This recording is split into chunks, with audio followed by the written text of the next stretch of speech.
I am holding in my hand the key to profitable sports betting. It is the only proven strategy for maximising winnings and minimising your chances of going broke. This paper, the one I'm holding in my hand, is called the Kelly Criterion. It was published in 1956 off the back of Claude Shannon's work on information theory. Now, I'm going to give you a bit of context here, which will help you understand the strategy better. But if you're not asked about that and you want to skip straight to the part where we're talking about sports betting, I've chaptered up the video to make it a little bit easier for you. Now, the part of information theory that we're interested in is the signal versus the noise in communication channels. What we mean by communication channel is any form of communication. So it could be a telephone, it could be fax, could be carrier pigeon, but what we're interested in, and the example I'm going to use today, is the numbers game website and how it gives its users its data. In Kelly's paper, he describes how if we have accurate information or data about an event and the odds of it happening are aligned with odds from the bookmakers, then we can use that knowledge to grow our capital, our money pot, exponentially, i.e. it would double in size until we were trillionaires, and that would happen very quickly if the information was perfect. But there are two things that stop this happening. Number one is imperfect information, and number two is the arbitrary odds from the bookmakers, because they're not based on the chance of the event happening, they're based on what odds the bookmaker wants to give you to protect the profit margins. So let's start with number one, imperfect information. Now, we all know it's very hard to beat the bookies. That is why Denise Coates, the founder of Bet365, pays the most tax in the UK. She's making an absolute killing. It's also the reason that we never back the early kickoff, and the reason we end up punching holes in our walls because our hackers lost by one leg again. And one of the main reasons for this is the bookies have more information than us. Imbalances of information almost always end badly for the more ignorant side. It's why we don't like used car salesmen, because they know the engine's on its last legs and they've reset the odometer. You've taken it for a 5-minute test drive, so you're none the wiser. In the case of sports betting, Bet365 and similar companies have hundreds, if not thousands, of analysts and models poring over every single facet of football data just to get an edge over you, the punter. These are Oxbridge, PhD, maths graduates crunching the numbers, and you're just a knobhead with a smartphone. I built a website with my best mate to try and bridge this gap, and it's worked for thousands of people in terms of increasing their winnings, but it is a very, very big gap to bridge. By looking at the data on a website like Numbers Game or Footy Stats or whatever website you choose, we're trying to balance that information more, and we're trying to get an idea of what might make a good bet or a bad bet. The website in this scenario is our information channel, and the data is our signal, and it signals how the match might play out. And the noise is incorrect data, so any data that might be misleading. So for example, maybe the website has a bug, or maybe the website's down and you don't get the right information at the right time. In terms of misleading data, Brentford owner Matthew Benham, he made his fortune with sports betting,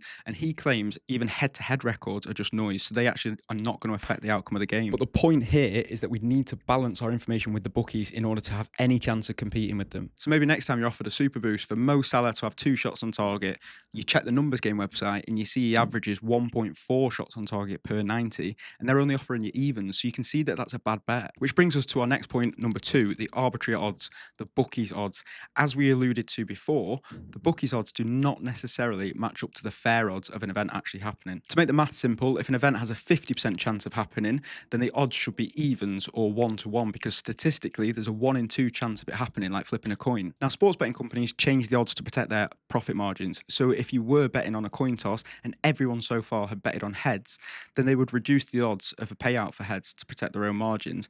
But the odds of it actually coming up still remain the same, if you're still with me. They need to make sure that they still make money. So if everyone is backing heads, they reduce the payout by reducing the odds, which means the odds of a tails win increases, let's say to 6-5 or 2.2. The smart money, or what's called the value pick, is now on tails because you've got better odds than the actual chance of it happening. And this is where the Kelly Criterion ties in, because it's a formula to work out how much you should then wager when you found a good bet or a value bet like this. So for example, if there's a 51% chance of something happening and we can get odds of evens on it, then the Kelly Criterion would recommend a 2% stake on that bet. Whereas if you found a pick that was 55% chance of coming in, but you still could get evens odds, then the Kelly Criterion would recommend a 10% of your bankroll going on that, because it's even more value. So the way the formula works is to bet more heavily when the odds are in your favor and be more conservative when the odds aren't quite as good. The Kelly formula calculates the optimal bet size by weighing up the edge you have against the odds that you get in. So the bigger the edge, the more you bet, but never so much that you risk going bust. So now we know how the information and the odds ties in,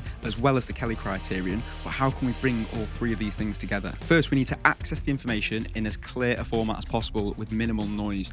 That again is where a website like Numbers Game comes in. It shows the data in an easy easy to read format and it's accessible, so it's on your mobile or your laptop, etc. Then we need to know two sets of odds. So we need to know the actual chance of something happening, so that's called the fair odds, and then we need to know which bookies are offering the best odds so that we can maximize our value.